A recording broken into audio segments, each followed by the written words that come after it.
Man's Sky, a first-person sci-fi survival game from the developers Hello Games, set for release this June. Honestly, this game looks like it's going to be amazing. While some people are excited for the next big rehashed AAA title, I am pumped for this brilliant indie title, as are many others. And if you're not already excited too, let me convince you with 5 reasons to be excited for No Man's Sky. It's unfathomably gigantic.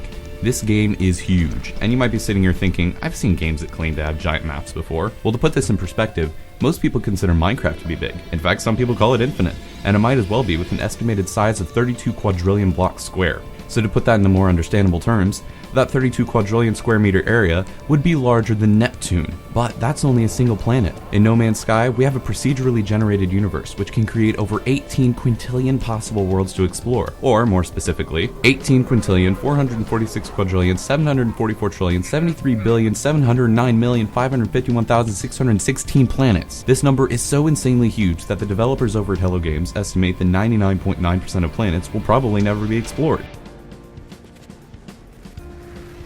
Almost everything in No Man's Sky is procedurally generated using the superformula equation to generate shapes and patterns found in nature.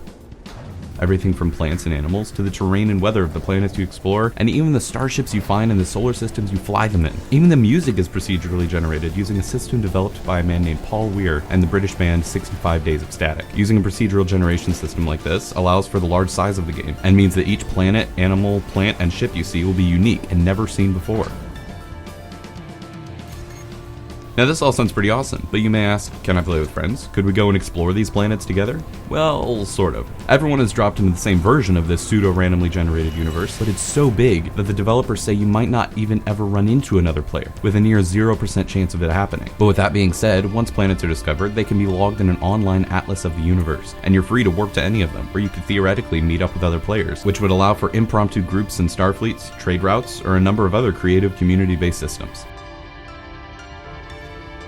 To go back to the Minecraft comparison, to me, this game looks like it might have a lot of the same appeal and approachability that Minecraft did, minus the childish nature of the game and screaming 12-year-olds. It's approachable due to the seemingly simple to understand systems for crafting and survival, yet complex enough that anyone can play in whatever playstyle they want. Due to its non-linear, open-ended format, players are free to explore what they like. Some players might focus on making an amazing starship, while others might want to go and catalog all the creatures and plants they can find. So basically, it's like space Minecraft, minus the voxel aesthetic, and it's 18 quadrillion times bigger. The goal is to find the center of the universe, instead of killing a silly little dragon.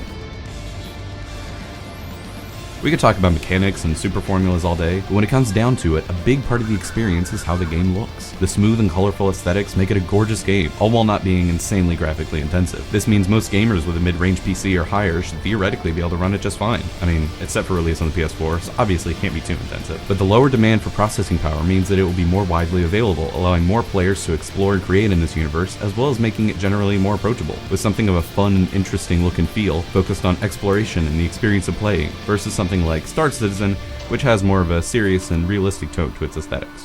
So all in all, I think No Man's Sky is going to be a great game, with interesting mechanics, a huge universe to explore, and the possibility for a large and flourishing community.